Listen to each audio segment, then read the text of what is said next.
Welcome to the Story Den of Horror.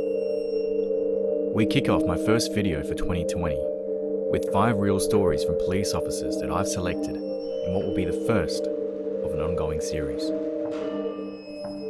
A number of years ago, we were called to a body dumped in the stairway of a public housing building. As we arrive, we shove the floor mat into the door to prop it open. A nice young guy gives us a hand and we secure the scene. The deceased has multiple mutilations about his body, slashes and stabs, burns, and even a bit of waffling, or basically burn marks in a grid pattern. Yet his clothes are bloodless.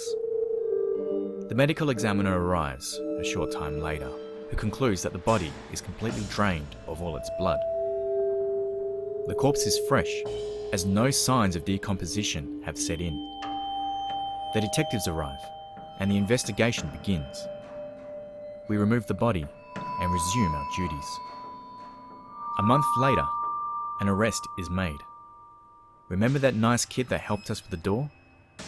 He was a quote-unquote friend of the victim. He and a girl had been drinking with the victim. An argument started between them, so they beat the victim unconscious, tethered him to a chair, and tortured him for 2 days. After he died, they drained him in the tub, changed his clothes, and threw him down the stairs outside their apartment door. In case you were wondering, there were 0 911 calls for the period of time he was being tortured. Those apartments are very close together. I would imagine 2 days of torture and the tumbling down the stairs would make a bit of noise.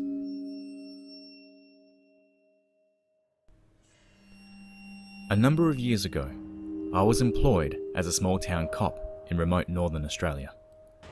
The town was a popular tourist spot, but crime was rampant. Breaking and entering and car theft was particularly popular.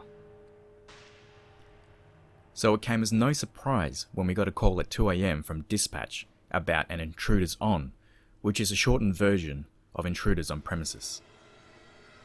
The job details are still rolling in, but we don't hesitate. Intruders on is a priority call. Dispatch fills us in as we race to the address. A young woman, living alone, woke up to see a figure of a man standing in a room, and she somehow managed to convince the man that she was fast asleep under the covers while texting a cousin for help. We decided against turning on our sirens, for fear that the intruder would panic and try to hurt the victim. As we pulled into the driveway, 2 other officers had arrived moments before us and were moving around the front of the house. As our car screeched to a stop, the headlights caught the man fleeing from the far side of the house. He was barefoot and bounding across the driveway when our guys on foot spot him. We join the chase. The guy doesn't get far before giving up. I was surprised at how normal he looked. He was a bit scruffy and unkempt, but pretty average. Apparently, the man had slipped into the victim's bedroom through an open window and waited for several hours for her to go to bed. After she fell asleep, he stood right beside her and watched her. The man admitted that he would stalk his victims and break into their homes to watch them sleep, often revisiting each of those homes. When police asked why, he replied, "It makes me feel powerful." He refused to disclose his other actions, but at the moment, he's no longer on the streets, and I hope it stays that way.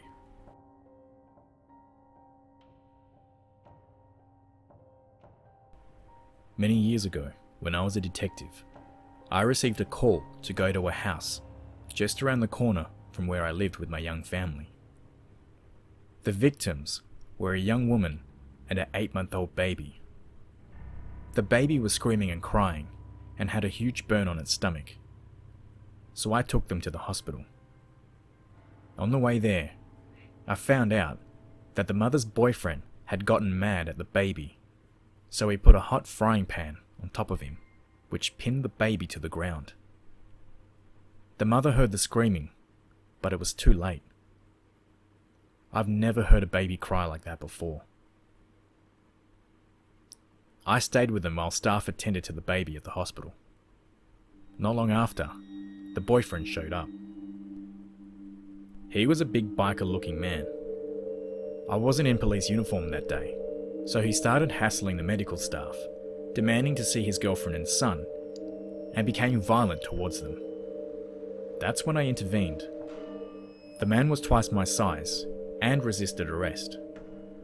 We got into a struggle, and eventually, I picked up a metal pan and hit him over the head. Luckily, the man was okay, needing only a few stitches, and fortunately for everyone else, he was sentenced for his crimes. The man tried to press charges against me for abuse of power, but the case was thrown out, given the circumstances.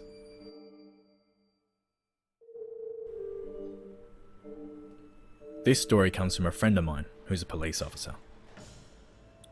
Dispatch received a call from an older couple one late evening reporting a trespasser in their backyard. Several officers show up to the house and split into two groups heading around either side of the house. They go into the backyard, guns drawn. They see the suspect and promptly order him to get to the ground. The man refuses to move, standing frozen. As they draw closer, they repeat themselves, but the man still refuses to move. One of the officers gets closer to the man and sees that he's impaled himself on the fence post. The trespasser is no longer alive. The post had entered at his groin and went straight up to his shoulder. He was literally a human scarecrow. It turned out that the suspect had robbed a 7-Eleven down the road and fled on foot. He cut through the older couple's backyard, hopped onto the fence in the back, but slipped and impaled himself. His own body weight slowly drove him down the post. This story came from my girlfriend's grandfather. In his early days as a police officer, a caller told dispatch that they heard a gunshot followed by pounding on their front door. When they checked it, they saw a monster on the other side.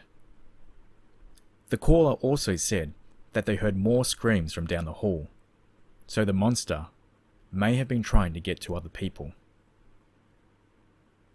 So when her grandfather got to the building, he found a man shambling around inside, covered in blood. When the man turned around, her grandfather realized he found the supposed monster. It was a man who tried to commit suicide by gunshot, but missed and instead blew off his jaw and part of his nose. The man was still in shock and was just seeking some help. So those were some of my favorite police stories. Let me know which story you liked the most in the comments below. If you liked this video, or you're subscribed to the channel, please give this video a like, as it helps me out a lot, and it means I can keep producing content like this. I'll see you guys on the next one.